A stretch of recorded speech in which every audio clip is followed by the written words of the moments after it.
Amen. Magandang gabi po mga kapatid. Narito po muli kami, God is King Missionary Prophetic Church, para maghatid ng salita ng Panginoon at para sabayan niyo po kami sa pag-aaral ng salita ng Diyos sa gabi na ito.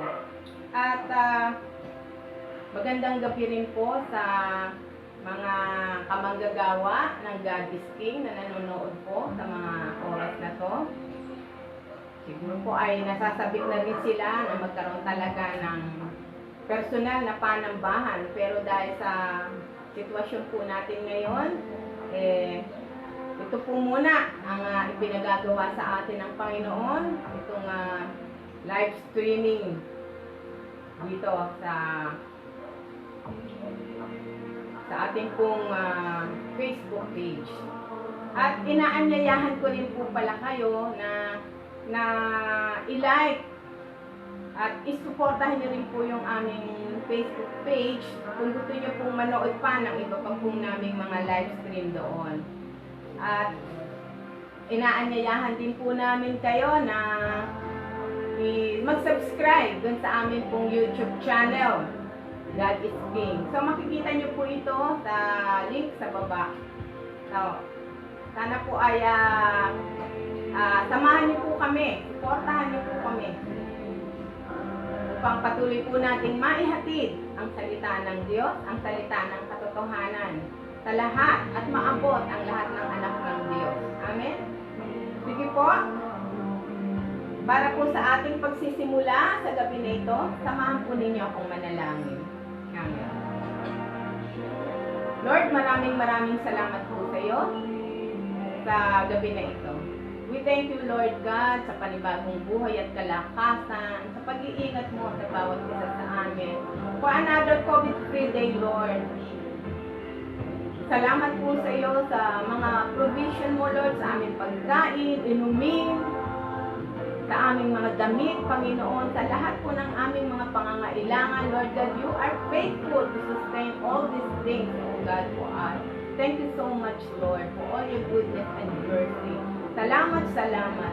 At Lord, patuloy po kami nga lumalapit sa iyo, itinataas, Panginoon, ang live streaming na to, ang video, recording na ito, Panginoon, na tunay nga, Lord God, na maging kaluguran sa iyong harapan, Panginoon. Itago mo lamang po ako sa iyong likuran at walang ibang makita, walang ibang marinig, kundi ikaw, ang mensahe mo para sa iyong mga anak sa gabi na ito. Panginoon, maraming salamat po sa iyo. At tunay nga, Lord God, magandang gabi po sa iyo, Panginoon. Lord, we worship you, O God, and we glorify your name. Thank you so much, Father. Ito po ang aming dalangin sa ngalan mo lamang, Panginoon. Yeshua HaMashiach. Amen. Amen. Sige po, at sa gabi pong ito ay may panibagong pag-aaral po tayo. At ito po ay patungkol sa worship. So sabi po dito, God is seeking true worshipers. Kaya po ang ating pag-aaralan natin. Buksan niyo po ang inyong mga Biblia sa aklat po ng John, chapter 23 and 24. Ito po ang sinasabi. Subalit dumarating na ang panahon at ngayon na nga na ang mga tunay na sumasamba sa Ama ay sasamba sa Kanya sa Espiritu at sa katotohanan. Sapagkat ganyan ang uri ng pagsambang kinalulugdan ng Ama. Ang Diyos ay Espiritu, kaya dapat siyang sambahin sa Espiritu at katotohanan. Amen. Alam niyo po mga kapatid, sabi dito, people of God should be true seekers of God. So, hanapin po natin, alamin po natin in a much deeper way what is the perfect will of God in worship. Worship is not just singing songs to the Lord, but worship is a lifestyle.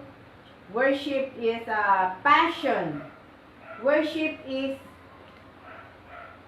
life. Worship must be your life. So ito po yung worship. Ito yung buhay natin.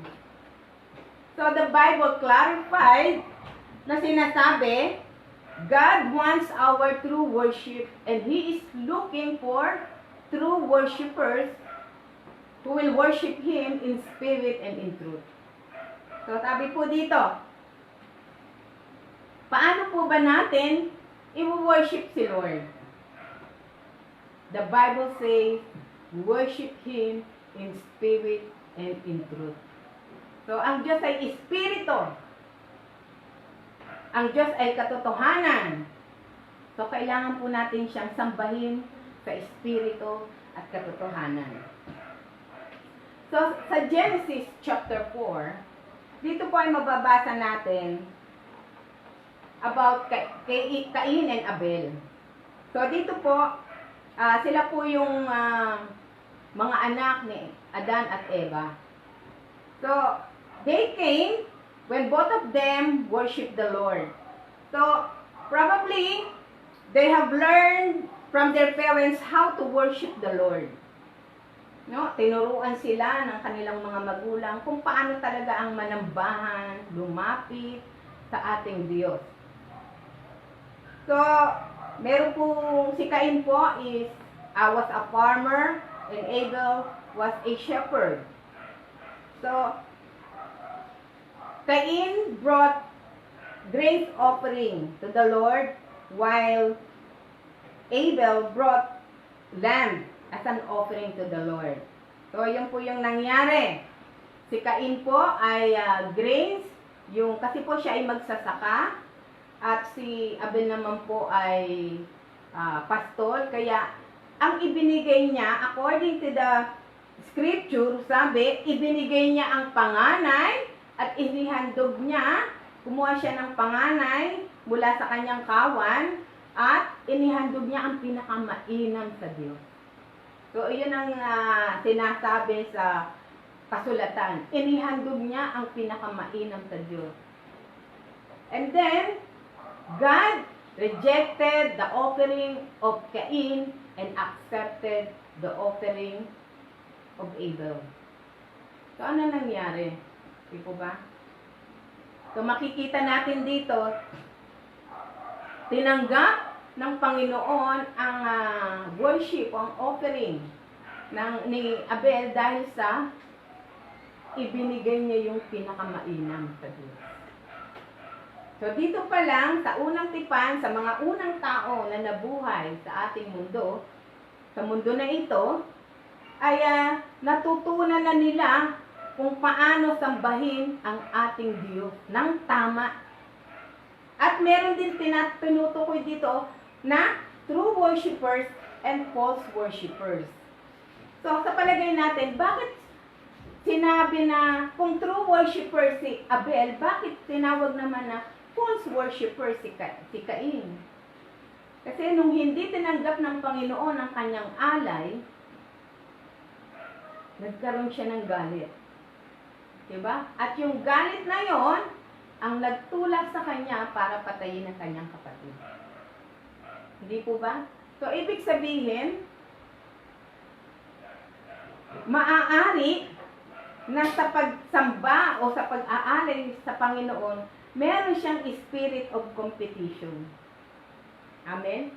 Meron siyang spirit of competition. Nakipag-compete siya, at nung hindi natanggap ang kanyang haing handog sa Diyos, nagkaroon siya ng galit. Dahil sabi ng Panginoon sa kanya, hindi po ba? Anong ikinagagalit mo, Cain? Kung alam mong tama ang iyong ginagawa, bakit ka magagalit? Amen? So, ibig sabihin, there was something wrong in his heart nung siya ay nag-alay sa Diyos. So, ibig sabihin, may true worshipers at mayroong false worshipers. And God, the Bible clarified that God is looking for true worshipers. No? God is looking for true worshipers. At alam niyo po ba kung bakit tinanggap ng Panginoon yung alay ni Abel? Hindi lamang dahil sa binigay niya ang pinakamainam. Sapagkat ang ibinigay ni Abel was a sin offering. Sin offering. So, bakit? Kasi, sabi dito,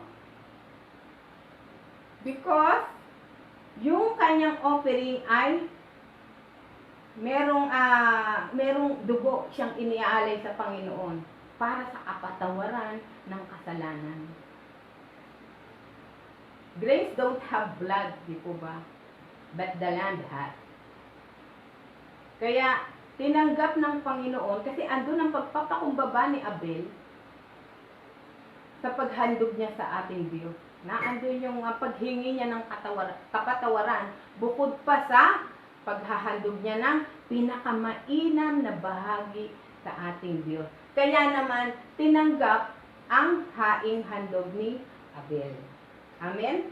So, sabi dito, be careful what kind of offering we will offer to the Lord. Hindi tayo basta-basta dapat nag-o-offer. Alam niyo po mga kapatid, ito tandaan natin. Iba ang pagbibigay, iba ang pagtulong, at iba ang paghahandog. Magkakaiba yun. Ang pagtulong, ito ay ginagawa natin sa tao. Ang pagbibigay, ginagawa natin ito sa tao. Ngunit ang paghahandog, ito ay ginagawa natin sa mga matataas. Diba? Matataas, katulad ng ating Panginoon. Maaaring naghahandog ka sa mga gobernador, sa mga may sinasabi, sa mga dakilang tao. At lalo na't higit, ito ang mga term na ginagamit sa pagkakaloob sa Diyos, paghahandog sa Diyos. Hindi ito pagbibigay. Hindi ito pagtulong. So, iba yung term na offering. Iba yung term na worshiping. So, offering to the Lord is way of worshiping God. It's also one way of worshiping the Lord. Offering to the Lord. So, sabi po dito, nasa Diyos rin naman ang option kung kaninong handog ang kanyang pipiliin because He is God. Walang pwedeng magdikta sa Kanya kung ano ang tatanggapin niya. Siya ang nakakaalam kung ano ang handog na karapat-dapat. Sabi nga sa Aklat ng Roma, kinahahabagan ko ang gusto kong kahabagan at pinatitigas ko ang kalooban ng gusto kong patigasin. So, kung natagpuan ng Panginoon na you find favor before the Lord, tatanggapin niya yung handog mo. Diba? Naging mabangong samyo sa harapan ng Panginoon yung handog mo. Tinanggap niya yung panambahan mo. So, kahit sino man sa atin ay walang pwedeng magmalaki. Hindi tayo dapat magkakaroon ng pagmamalaki sa ating puso, sa ating isipan when it comes to worshiping the Lord. Kailangang malinis. Kaya sabi ko po sa inyo kanina, be careful what kind of offering we will offer to the Lord. So sabi dito, check our heart, our attitude, our motive in worshiping the Lord. Kailangan natin i-check yan. Hindi tayo pwedeng lalapit sa Panginoon na merong mali o merong basura na nakatago sa ating puso. Tandaan natin, ang ating hahandugan ay ang Diyos ng langit at lupa, ang Diyos na banal. Amen? Ang Diyos na lumalang sa iyo. Kaya, dapat malinis na malinis po ang ating puso sa ating paglapit sa Panginoon. So, sabi dito, paano daw natin i-check ang ating puso, attitude, at ang ating motibo? Sabi dito, we must have a humble heart. Kailangan sa paglapit o sa panambahan sa ating Panginoon, kailangan meron tayong mapagkumbabang puso. Sabi nga sa Isaiah chapter 40 verses 15 to 27, basahin po natin. Isaiah 40.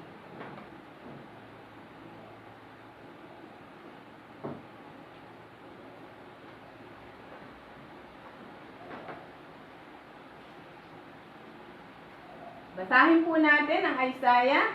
Sabi po dito, sa harap ni Yahweh, ang mga bansa ay walang kabuluhan. Tulad lang ng isang patak na tubig sa isang sisidlan. At ang mga pulo ay parang alikabok lamang ang timbang. Hindi sapat na panggatong ang lahat ng kahoy sa Lebanon. Kulang pang panghandog ang lahat ng hayop sa gubat roon. Sa kanyang harapan ay walang halaga ang lahat ng bansa.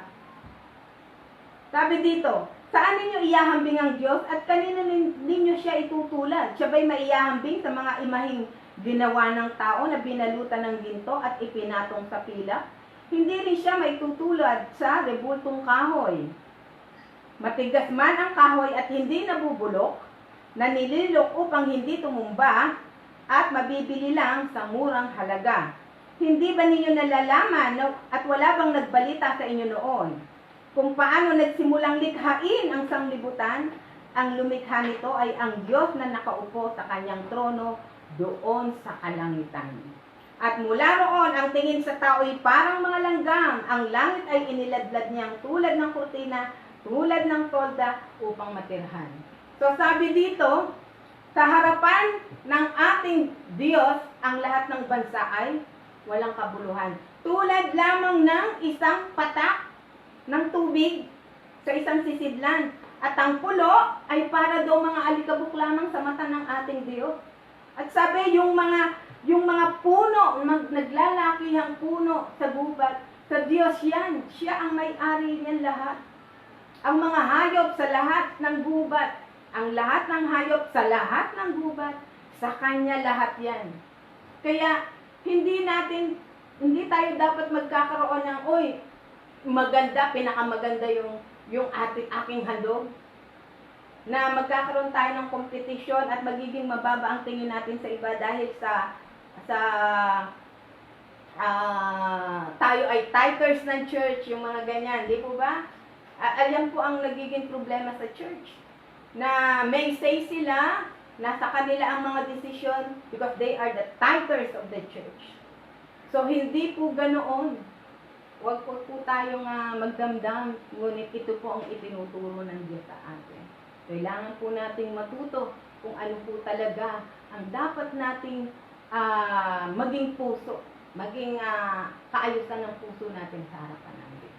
Kailangan magkaroon po tayo ng kapakumbabaan sa harapan ng ating Panginoon. Lalong-lalo na kung tayo ay nananambahan at naghahandog sa Kanya. Ang nasa sa atin lamang po ay lahat ng ipinagkatiwala ng Diyos sa atin. Ang lahat ng meron tayo ay galing sa Diyos. Sapagkat kung wala kang buhay, wala kang kalakasan, walang karunungang ibinigay sa iyo ang Panginoon, hindi siya nagbukas ng magandang pintuan ng oportunidad sa iyong buhay, hindi ka magkakaroon ng kung anumang meron tayo ngayon. Amen po ba? Kaya, mga kapatid, kailangan po tayo magkaroon ng kapakumbabaan ng ating puso. Magkaroon po tayo ng kapakumbabaan sa ating puso. At sabi po dito, give your best to the Lord. Give your best. Sabi nga dito sa Luke chapter 21. Basahin po natin ang Luke chapter 21. Sabi po dito, chapter 21 verses 1 to 4. Sabi po dito, pinagmamasdan ni Jesus ang mga mayayamang may dalang mga handog sa templo. Nakita rin niya ang isang mahirap na biyudang naghulog ng 2 tig 50 sentimo. Sinabi niya sa mga alagad, ang hinandog ng mahirap na biyudang iyon ay higit pa sa inihandog nilang lahat. Ang inilagay nila ay bahagi lamang ng labis na sa kanila, ngunit ang kanyang ibinigay ay ang buo niyang ikabubuhay. So, nakita po natin dito, sabi rito, na andun ang ating Panginoon sa templo at tinitignan niya ang mga tao na nagkakaloob, na nanambahan, naghahandog sa Diyos. At merong isang byuda doon na naghandog din. Ngunit sabi ng Panginoon, alam niyo ba na ang nagkaloob ng higit sa lahat ay ang byuda na yon. Yung mahirap na byuda na yun. Kasi yung mga mayayaman ay nagbigay ng labis lamang sa kanilang kailangan. Tira na lamang yun. Imagine, tira na lamang. Ngunit sabi, itong byuda na to ay nagkaloob ng buo niyang ikabubuhay. Ibinigay niya, hindi niya pinanghinayangan. Alam niyo po ba na kung bakit isa sa katangian ni David na kung bakit siya kinalugdan ng Panginoon ay ito. Sabi niya, I will not offer to the Lord my God sacrifices that cost me nothing. Hindi siya magkakaloob sa Panginoon ng basta-basta lamang. So, dapat po maging ganun tayo. Ang paghahandog, ang panambahan, ito ay uri ng panambahan sa ating Panginoon ng pagkakaloob. Ang paghahandog, offering, giving our offering, giving our tithes. So, iyan to. Ito ay way of offering, a way of our worshiping to the Lord. And God is looking for true worshipers who will worship Him in spirit and in truth. So, makikita natin mga kapatid, kahit sabihin mo magbigay ka ng malaki, sabi, baliwala iyan sa Panginoon kung, o kahit magbigay ka pa ng the best, baliwala iyan sa Panginoon kung hindi tama ang puso mo. Amen? Hindi tama. Kasi wala tayong pwedeng ipagmalaki sa Panginoon. Dahil ang lahat ng nasa sayo ay mula sa Kanya. Amen? At kaya tayo naghahandog, kaya tayo nagkakalob. Ito ay panambahan at pagpapakita ng ating pagpapasalamat. Kabutihan ng Diyos sa ating buhay. Amen? Kaya sabi nga, correct your motives and cleanse your mind. Sabi nga doon sa Mateo chapter 5 verses 23 and 24, di po ba? Bago ka maghandog sa Panginoon at meron kang kasamaan ng loob, ano ang sabi? Iwanan mo muna iyan. Iwanan mo muna iyan at makipagkasundo ka. Amen? Sapagkat hindi ka pwedeng maghandog sa Panginoon ng galit ka, hindi ka pwedeng humarap sa Diyos ng may galit ka. Kahit sabihin mong galit ka sa isang tao, sa Diyos ka pa rin humaharap na galit. Bakit? Anong sabi ng Panginoon? Anong sabi ng Panginoon? Paano mo sasabihin iniibig mo ang Diyos na hindi mo nakikita kung mismo na kapatid mo na naririyan lang sa iyong harapan at kaya mong abutin ay iyong kinasusuklaman. Amen? So, hindi tayo pwedeng umibig sa Diyos at mapuot sa ating kapwa. Hindi maaari yun. At kahit tayo saan humarap, pag may galit sa ating puso, humaharap ka pa rin sa Panginoon. Kahit saan ka nakaharap, sa Diyos ka nakaharap. At hindi tayo pwedeng humarap sa Panginoon ng may galit, may mali sa ating puso. Ito ay basura sa harapan ng ating Panginoon. Amen? So, ano po ang dapat nating tandaan? Sabi, check our heart, our attitude, our motive sa ating pagharap, sa ating paghahandog, sa ating panambahan sa ating Panginoon. So sabi, we must have a humble heart, give your best, and correct your motive and cleanse your mind. Amen? Sabi pa rin dito, give the glory. At ang pang-apat, give the glory due to God. So, ibigay natin yung glory na para sa Diyos. At alam niyo po ba mga kapatid, there is a big difference between worship and performance. At maraming hindi aware dito. Alam niyo po mga kapatid, katulad po ng sinabi ko sa inyo, alam ng Diyos kung ano yung nasa puso natin. Although galing rin kami dito. Pero alam niyo po ba mga kapatid, isa itong nagiging problema sa ating mga kabataan ngayon. Isa ito, malaking problema to sa ating mga kabataan ngayon. Na halimbawa, mag-special offering po kami sa Panginoon. Special presentation. Diba? Mag-o-offer po kami ng awitin, mag-o-offer po kami ng sayaw sa Panginoon. Pero alam niyo mga kapatid, hindi na ang Diyos ang nag-glorify. Ang pinapalakpakan na sa church ay yung nagpa-perform. And they are not worshiping the Lord anymore. Diba? Maririnig mo na lang, ayan na yung crush kong mahusay sumayaw. Ayan na yung crush kong napakahusay mag-gitara. At yung iba nga, diba, kaya naandun sa church na yun kasi ang sinusundan nila, yung paborito nilang gitarista. Yung paborito nilang drummer. Ang husay-husay na drummer. Alam niyo mga bata, mga anak sa Panginoon, hindi dapat ganoon. The glory must give to God.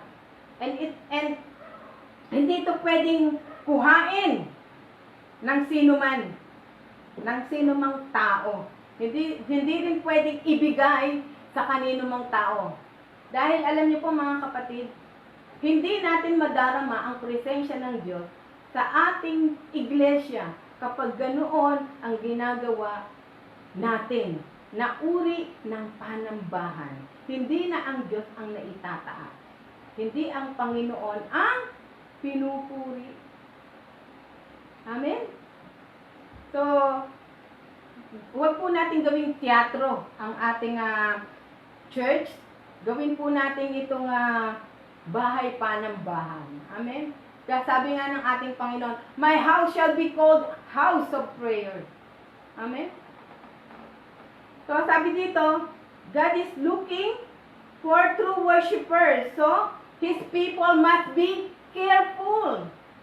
So, sabi sa 1 Corinthians chapter 6 verse 12, sabi dito, all things are permissible, but not all things are beneficial. Pwede mong gawin ang gusto mo, pero hindi lahat ay tama at nakakabuti. Amen? Hindi lahat.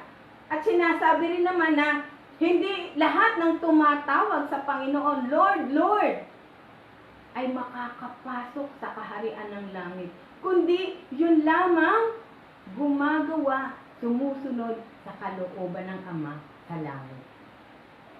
At mga kapatid, tandaan po natin, as worshipers of our Lord Yeshua, sabi rito, our Lord Yeshua HaMashiach is coming very soon. And we will be judged according to our works. Diba? By the things which were written in the books. Lahat ng ginawa natin dito, ipagbibigay sulit natin sa Panginoon. So, bakit ganoon?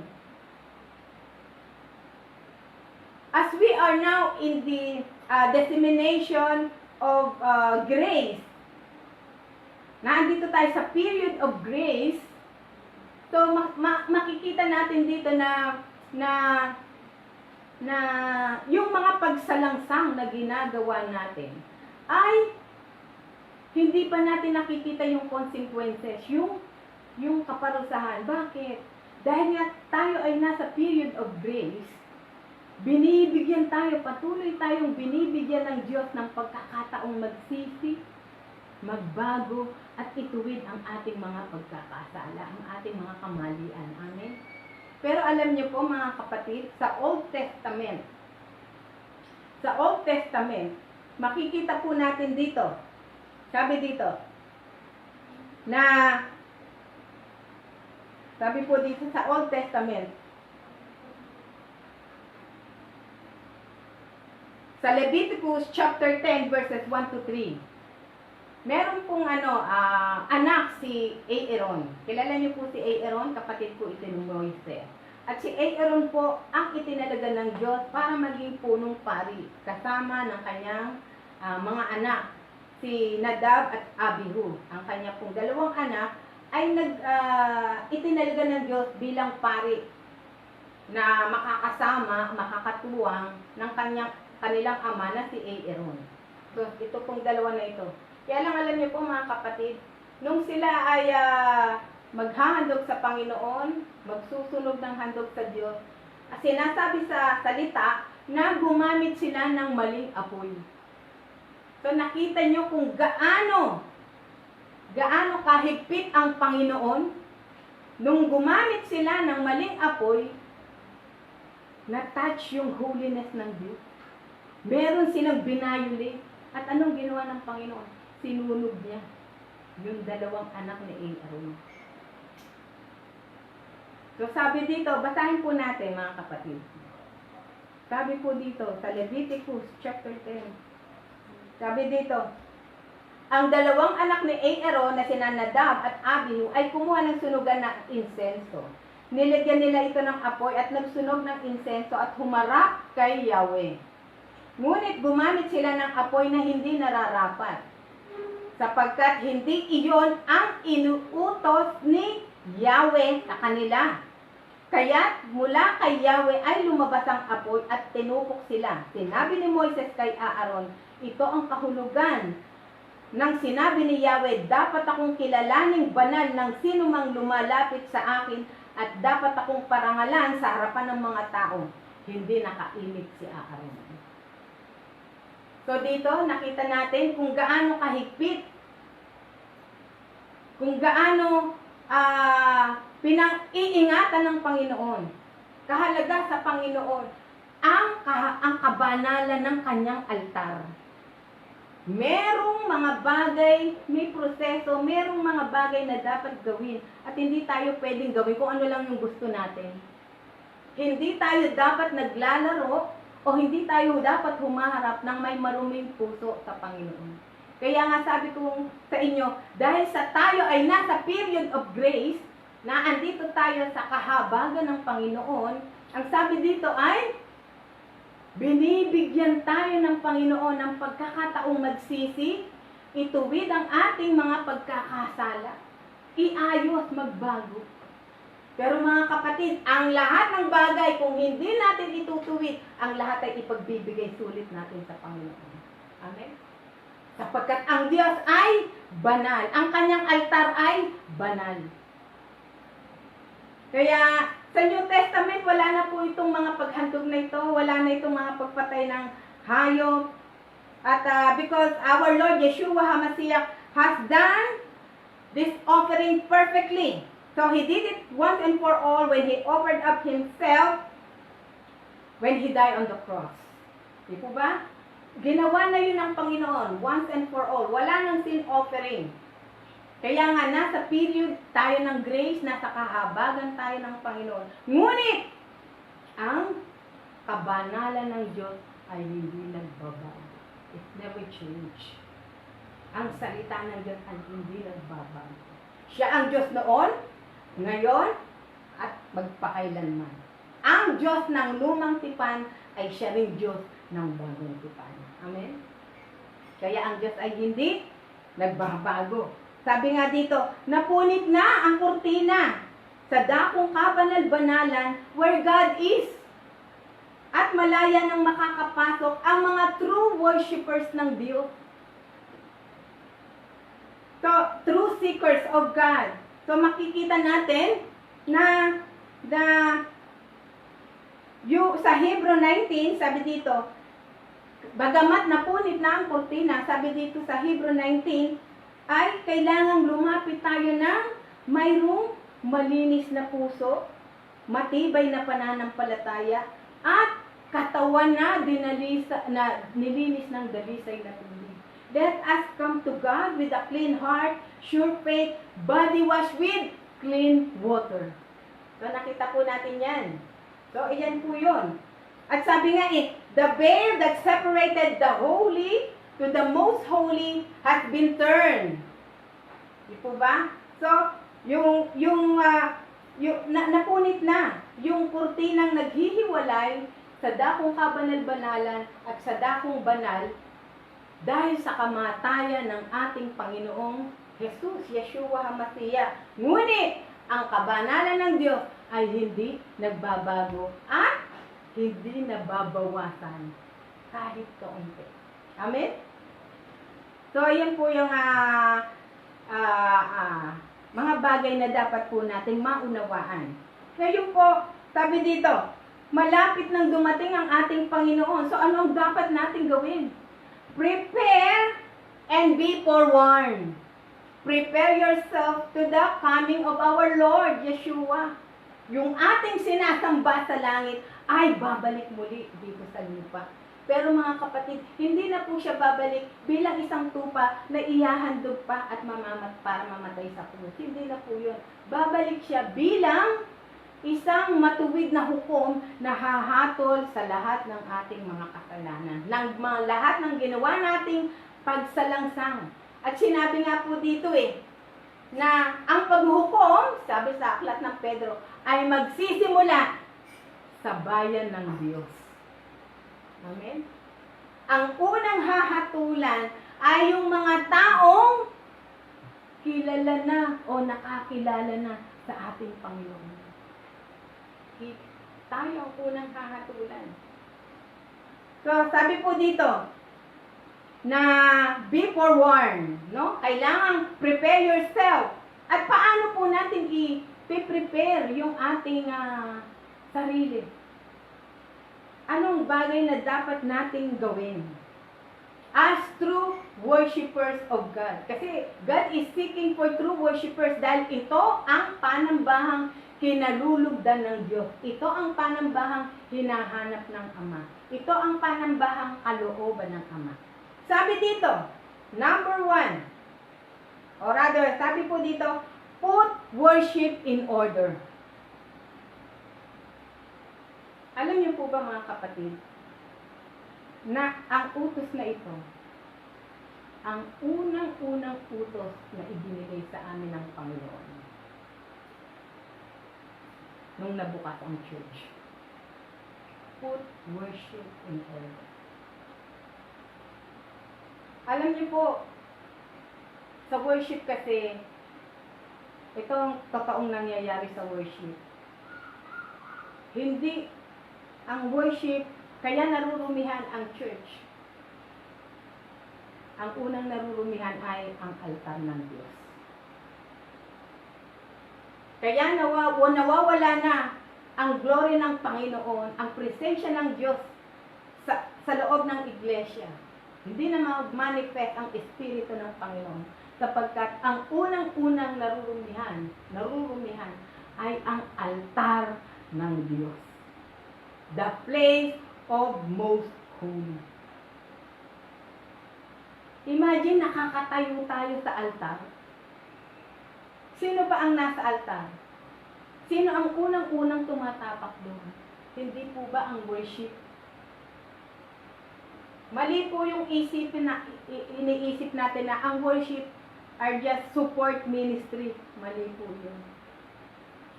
Worship is a very crucial ministry. Dito nagsisimula at dito rin nagtatapos. So ito yung unang-unang instruction na ibinigay sa amin ng Panginoon. Put worship in order. Alam niyo po bakit? Sabi dito, how to put worship in order. Sabi dito, worship is not about you. Number 1, worship is not about you. It's about the Lord. Hindi ito sa atin. Hindi ito patungkol sa atin ang panambahan, ang papuri. Hindi ito patungkol sa atin. Ito ay patungkol sa Diyos. Kaya dapat maging masusi tayo, maging mapili tayo sa mga awiting ating ihahandog sa Diyos. Hindi sapat na basta na lang tayo makaisip kung ano yung ating aawitin sa Panginoon. O yung mga bagay na kung ano yung kumikiliti sa puso mo. Sa pagpili ng awitin sa Panginoon, kailangan paano? Sabi dito, choose songs or compose songs that exalting our Lord. His sovereignty, His holiness, His goodness, and mercy, and grace. Kailangan ine-exalt natin sa pamamagitan ng awitin na yan ang ating Diyos. Kaya kailangan susuriin natin ang mga awitin na ating inihahandog sa Panginoon. Sinusuri po iyan. At isa pa, sabi dito, hindi po iyan yung ang yung patungkol sa emosyon mo, kung anong nadarama mo sa Panginoon. Hindi ito yun. Kaya nga sinasabi, worship is not about you. It is about the Lord. So, kailangan choose a song that exalting the Lord. Na dinidescribe mo, worship God in the beauty of His holiness. Hindi lang tayo basta-basta kumakanta sa Diyos, kundi we are worshiping Him in the beauty of His holiness. Mga kapatid, opo, maaari tayong umawit sa Panginoon ng may buong kahusayan. Maaari tayong lumikha ng mga magagandang awitin para sa Panginoon. Maaari natin itong awitin dahil magaganda at mahuhusay ang ating tinig, mahuhusay tayong tumugtog. Ngunit ang tanong, kung wala itong kabanalan, maaawit natin ang buong kahusayan, ngunit kung walang kabanalan, ito po ba ay magiging katanggap-tanggap sa Diyos? Amen? Tandaan po natin na ang Diyos ay Diyos ng langit at lupa. Amen? Hindi po ito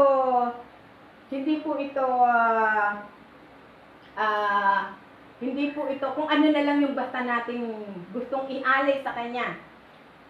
David known for his worship to the Lord. Amen? Kaya nga tinawag siyang a man after God's own heart. Because of his worship to the Lord. Alam niyo po mga kapatid, hindi natin kayang abutin ang Diyos. Diba? Hindi natin kayang abutin ang langit.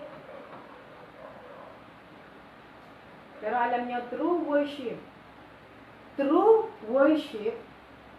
we can reach out heaven. We can touch the heaven. Through worship, can make heaven and earth becomes one. Amen? Umahalik ang langit sa hamak na lupa because of worship. Through worship. At iyon, that is the power of worship. Kaya nga, it is not about you, it is about the Lord. It is not about us. At alam niyo mga kapatid, ito yung mga problema ng worship team o yung mga tumutugtog musician, singer sa worship. Ito yung problema dati ng worship sa mga churches. Unang-una, yung espiritu ng pride, disobedience, at yung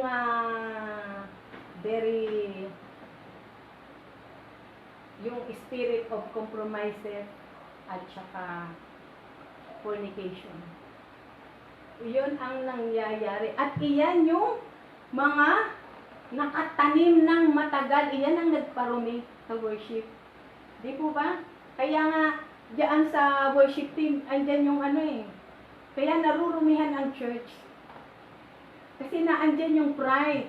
Hindi mo maturuan, sila nagkakagulo, sila hindi magkasundo, ayaw sumunod ng mga members sa worship leader. Diba? Hindi pwedeng sabihan, nagagalit. Diba? Sasabihin, dahil sa sila ang marunong kumanta, kung ano na lang yung gusto nila. Diba? Dahil wala kang pagpipilian eh. Pero alam niyo mga kapatid, kahit po wala nang kumanta, kung walang karapat-dapat, mas mabuti po yun sa harapan ng Diyos. Huwag po tayong mag-aalay ng basura sa ating Panginoon. Alam niyo po ba kung bakit? Sapagkat ang worship ang nagiging sisidlan at daluyan ng kapangyarihan ng Diyos. Umaawit tayo ng dakilang kapangyarihan. Di ba? Ano yung salita? Sabi, in the beginning was the Word, and the Word was with God, and the Word was God. Amen? So, ang salita, ang awitin, ay, ang isang musika, sabihin mong Christian music, ngunit pag walang nakalapat na musika, wala iyong kapangyarihan. Kaya yung nagkakaroon ng kapangyarihan kasi naandun ang lyrics, naandun ang salita. At pag yung salita na yan ay binibigkas ng isang tao, iyan ay nagiging kapangyarihan na inihahasik mo sa lahat ng nakikinig sa iglesia, doon sa congregation. Kaya kapag ka ang naghahasik niyan ay may maruming puso, o may kasalanang hindi inaalis, may ugaling hindi nababago, alam niyo po ba na ang dakilang kapangyarihan na yan ay kapag nahaluan ng karumihan ay nagiging lason. Ito ang inihahasik natin, kaya narurumihan. Kaya sinasabi ko po sa inyo, kung walang karapat-dapat, mas mabuti pa sa Panginoon na wala na lang tumayo. Lahat na lang naandito sa congregation, lahat sabay-sabay aawit. Ngunit wag na wag tayong aapak sa altar ng Diyos. That you have unconfessed sin. Nang merong may mali sa iyong puso. Sapagkat ang altar ng Diyos ay banal. Amen? So that is worship. Very crucial ang worship. Hindi po ito support lang.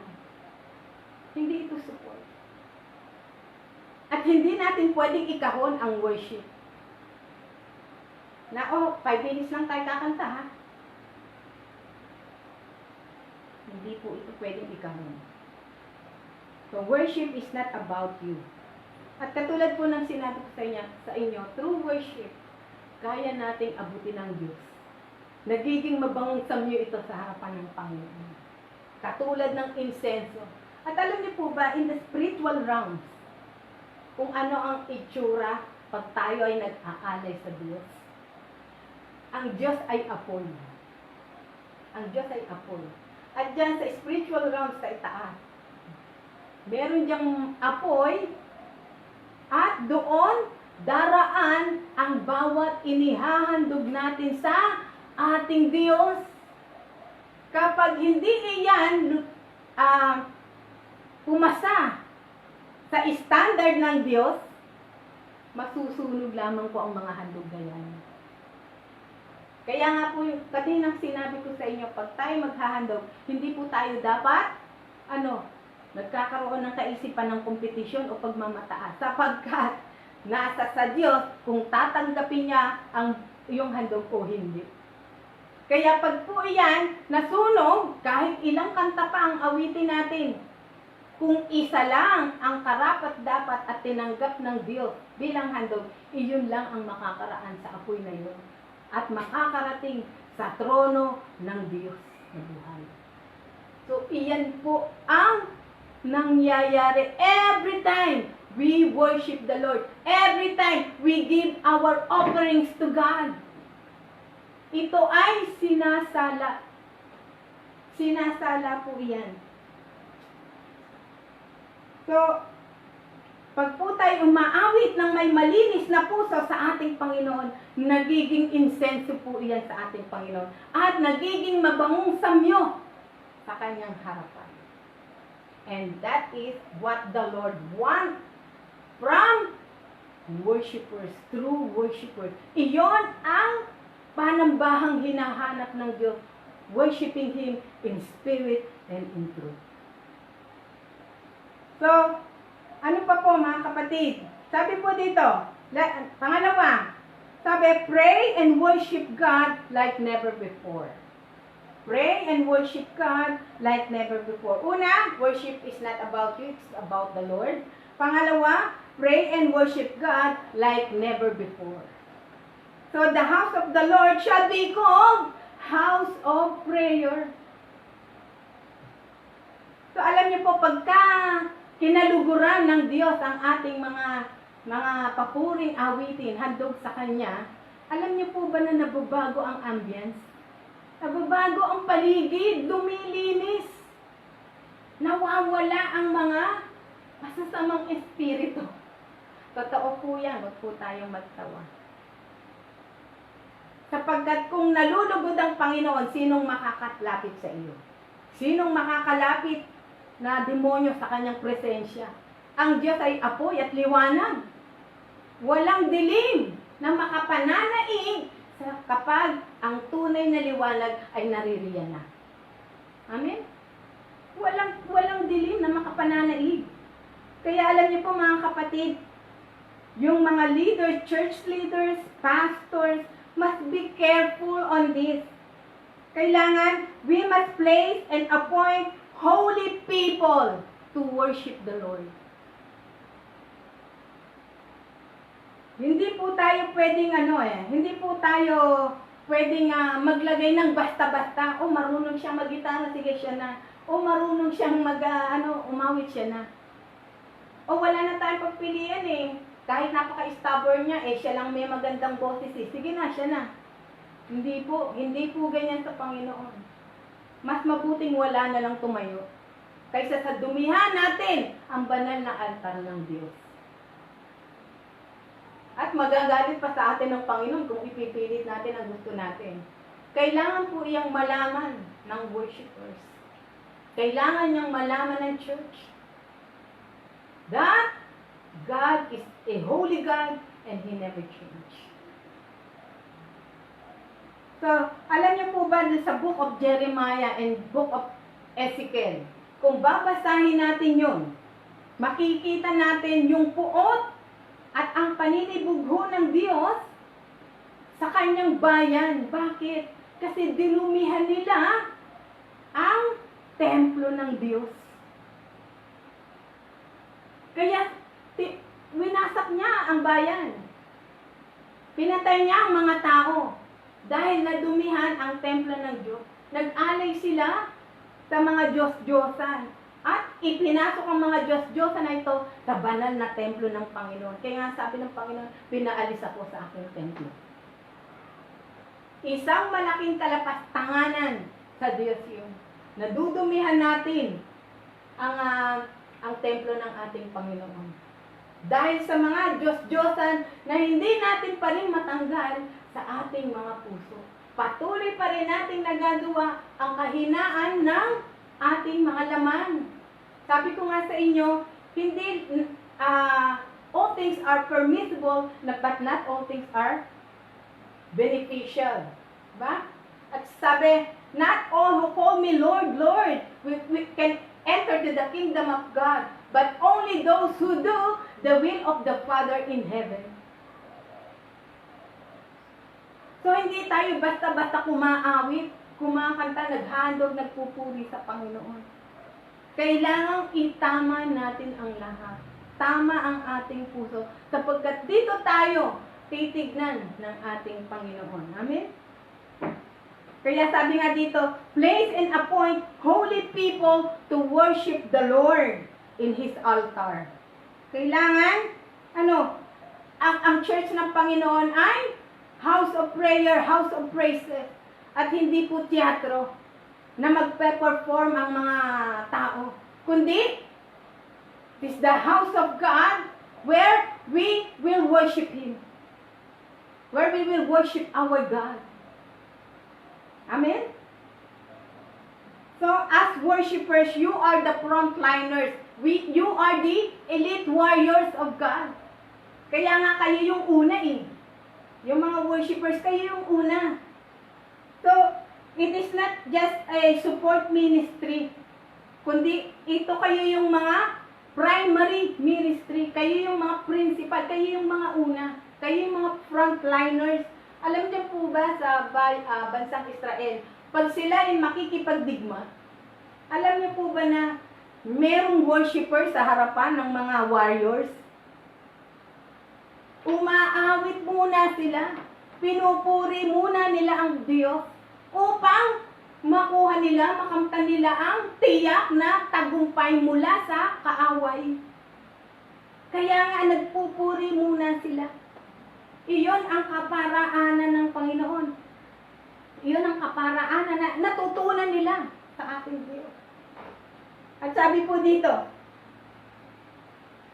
ano po ba ang ministry? Bakit nasa frontline ang mga worshipers? Kasi kayo po ang nagbubungkal ng lupa. Kayo ang nagbubungkal ng matitigas na lupa. Kayo ang nagtatanggal ng mga siit at damo, mga tinik sa lupa.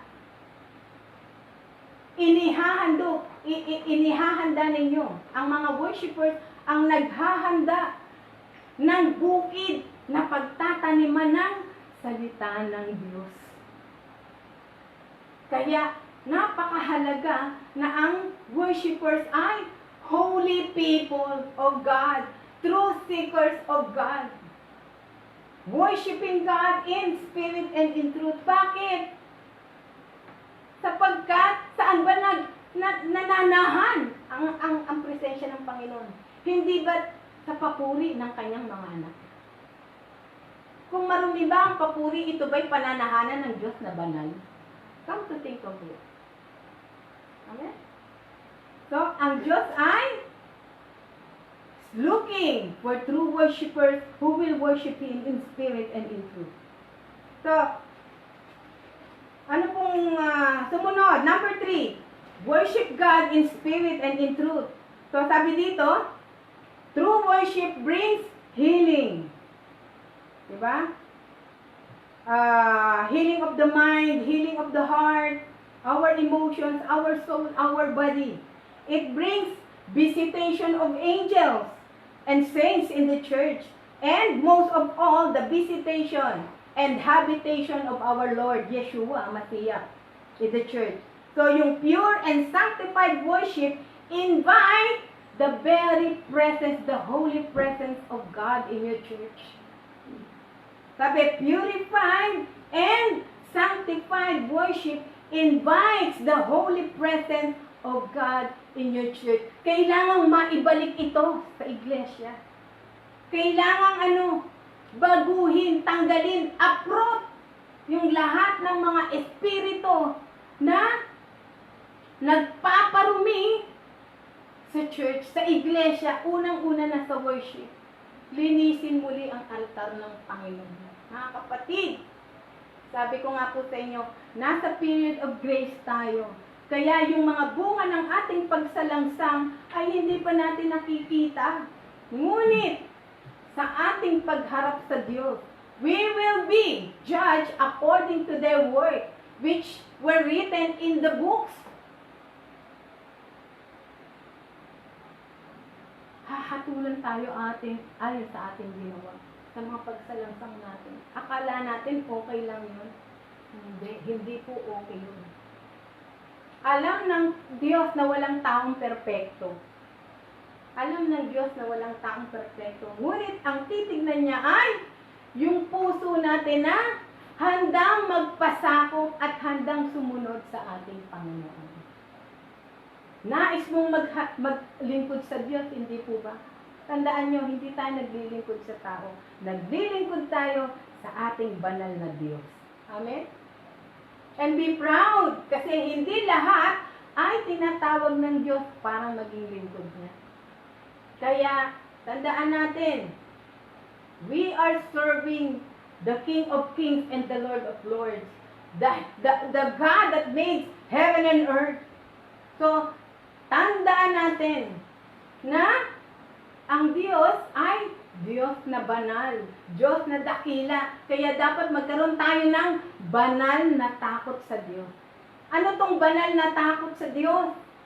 Holy fear of the Lord. Ito ay espiritong mula sa Panginoon na naroroon ang paggalang at pagsunod sa ating Diyos. Now, dapat kilalanin mo siya kung sino talaga ang Diyos na iyong pinaglilingkuran. Amen? And number 4, pang-apat, how to put worship in order. Number 4, don't stand in the altar of God if there's still hidden sin in your heart. Sabi, do not offer to the Lord trash. Worship team must have the same hour of fasting and prayer. So, hindi tayo basta kumakanta. Dapat merong disiplina ang worship. Meron kayong tinatawag na fasting and prayer at sama-sama kayo, sabay-sabay kayo. Sabay-sabay yung ginagawa yan.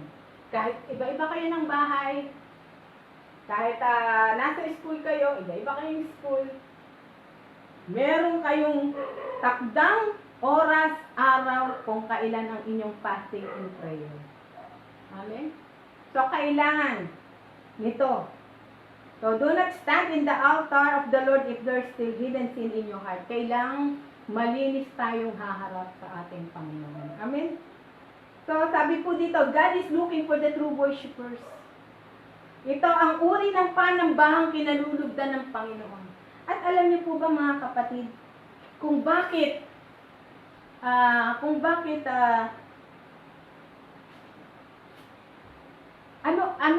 ano ang kapangyarihan ng awitin? Ano ang kapangyarihan ng awitin? Alam niyo po bang malaman ko anong sikreto ng kapangyarihan ng awitin? Ang kapangyarihang magpaalala. Kaya nga ito ang itinuturo ng Diyos sa tao. Purihin siya. Purihin siya ng mga papuring awitin para sa Kanya. At habang pinupuri natin ang Panginoon, alam niyo po ba, para tayong halaman na natatanim sa malalim na lupa. Parang halaman tayo na, parang puno tayo na nakatanim sa tabi ng batis. Nagiging matatag ang ating pananampalataya.